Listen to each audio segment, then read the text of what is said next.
Okay, friends. So there is another thing that complements our agents, and that is called RAG.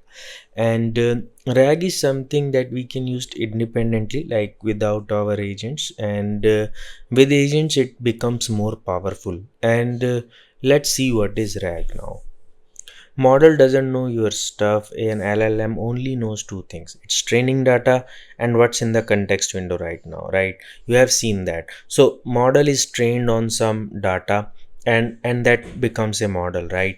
And to answer your questions, you put forward your context, so model knows what your context is, and then it tries to answer it, or it tries to answer it from what it has been trained upon. But what about your personal data? It has never seen your company docs, your notes, last week's tickets, and all these details. And you can't just paste everything in. The context window is finite. So remember from previous videos, the it's very finite, very limited. So how does an agent answer question about knowledge? It was never given. So RAG is the answer to that and hand the model an open book. So you hand model something up like a book, and from where it can read tremendous amount of data. It is a kind of long term memory that I was referring to in our previous videos, where we discussed anatomy of a agent, where we described the component outside of the context window, that is a long term memory. This is exactly where it sits, and keep your knowledge in storage outside the model. At a question time, retrieve just the relevant pieces and add them to prompt. The model answers using them like an open book exam, right? So what happens? You retrieve, find the relevant pieces and add them to prompt. It is very simple. So think of it like a database where you have lots and lots of data, and when you want to retrieve some data, you query it, right? And you query means you are just trying to get very specific data from a database. It's very similar to that, but it differs in the way it stores data, right? So the hard part is finding the right pieces. That's the crux of the RAG. Retrieval is only good as its search, and keyword search misses meaning. How much time off do I get? Should I, for example, the thing is that from database, understand this, you query, and you are querying purely based on the search. Like you query on, suppose you want to get the details of a person, you query that select star from this users, get details of this person, right? But what is that doing exactly? It is actually searching based on keyword. But in LLM or in RAG, it is actually, gives meanings to your data. You are not searching for keywords, you are trying to search the data that is meaningfully connected with each other. That's the main difference. So how much time off do I get? Should I match the doc titled PTO, paid time off policy?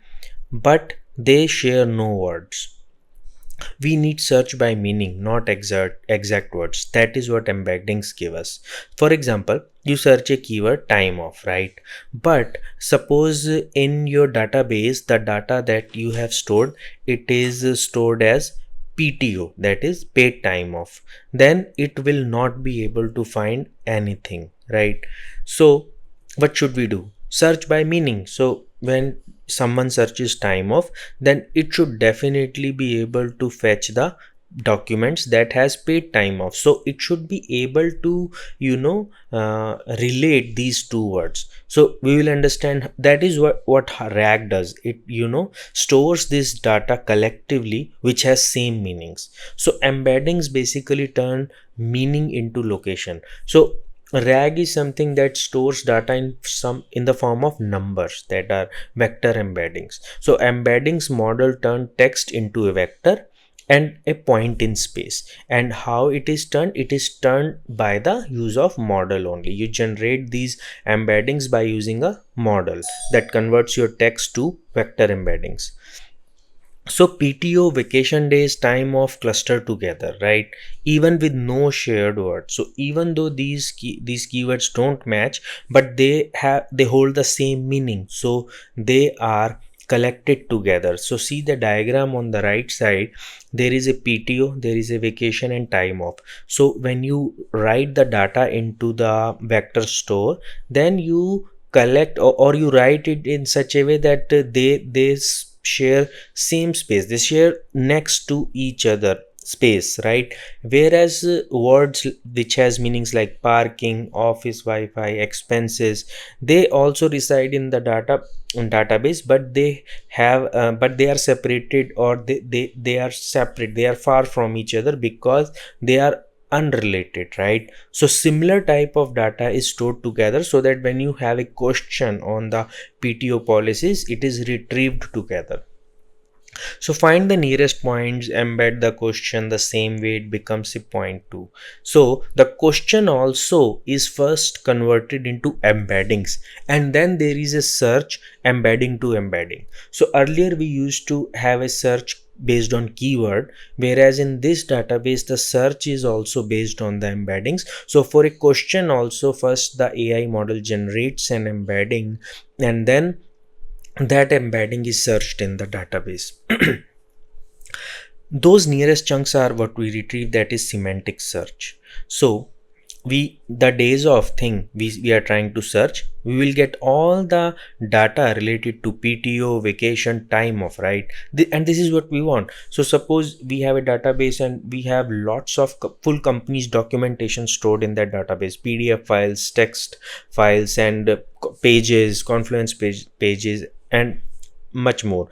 So all this data we want to store in database, so we embed it, we use model with that generate embeddings, and then the data is stored. And so similar data is stored together. RAG pipeline end to end. So index once upfront chunks, break it into the form of chunks, and just generate the vector embeddings and store it in the vector store. Vector store is the end database, that where we are just trying to store the data.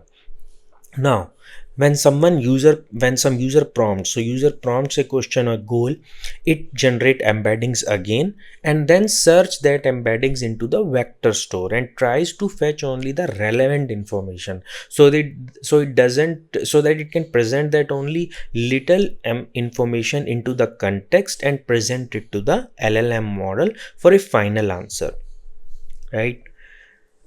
So two ways to use RAG with an agent. This is very important. So I told in the beginning that RAG is not something that is built around agent. It is an independent thing and can be used outside agent also. So something that when we start something new, then and we don't have a use case of an agent, then it's very common way to use RAG directly. So you store all the data into the vector store, then you retrieve everything based on the questions. Happens every time. Non-agentic model doesn't decide, right? So first you store all the data in the vector store, and when user prompts, you try to retrieve it and just present it to the user. That's actually a very simple use case that RAG has. Another is with the help of agent, like we use it with the agent. Give the model a search knowledge, a tool, it decides when to use. Flexible and adaptive, can skip, refine, search again. Agent is our path. So how it is connected to agent, that's something I think you must have guessed. It is presented as a tool. So just like any other tool that we have been using with our agents, whether it's a remote MCP server or local MCP server or just a local embedded function, it is also used as a tool. So agentic way retrieval is just a tool. Search knowledge joins the tool menu exactly like get weather from previous videos. The model decides when to call it and can skip it. So if you haven't watched previous videos, I highly recommend that you watch. You get a very better idea like how we are using tools.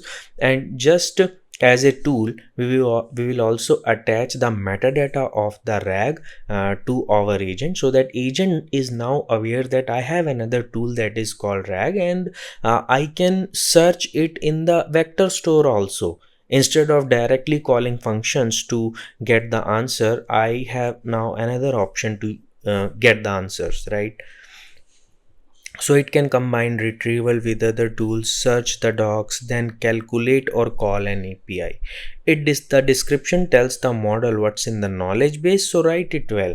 So maybe you have the company's HR documents, and if someone is asking question in the company on a chat box about HR policies, then you can first, the model itself, the LLM can decide to invoke the RAG queries so that it can fetch the data directly from RAG, and then use that data to decide further if it has to be calculated, or some other functions needs to be called on it, or just present that to the user. So RAG stops being separate pipeline, it becomes a capability the agent reaches for when it judges it's needed. When you don't need RAG, it's pretty obvious. If your knowledge base is very small, something that you can keep in the context window, then you don't need RAG in one breath. The model doesn't know your data. Embeddings turn meaning into location. Pipeline with agents, retrieval is just a tool. So friends, understand the RAG, that RAG is a vast topic, right? I'm just trying to make you understand use of RAG only mostly in terms of the context of agent usage. So we are working on agentic AI. We are trying to understand agent, deep diving into agents, and I am just trying to make you understand what's the role of RAG here and how it can be connected with the agents so that your agent becomes more intelligent, more powerful, and try to and have access, and it has access to data that is, long storage, or too much of the data which cannot be stored into the context. So RAG on a separate line is also a core thing. Like it's not in, it's also in itself a thing, because it depends a lot how you store data into RAG, because there are lots of models that are available that based upon your data, what kind of data you are storing, you can efficiently store it into RAG. Because there is a lot of situation the problem is you store the data, but when you try to retrieve it through query, data is there but it is not retrieved. That's the biggest problem that we have with RAG. And why it is that? Because it is not able to collect the data, or the data embeddings, vector embeddings that were created when we were storing data into RAG, they were not efficient, or they did not use the, they were not in according to the data. So it has a lot of other things. Like when we deep dive into RAG, when we have use cases to support RAG, then we deep dive further, like what kind of embeddings we should store, or and how we should actually generate those embeddings by using which model, right? Okay, that's all for this lecture. Thank you.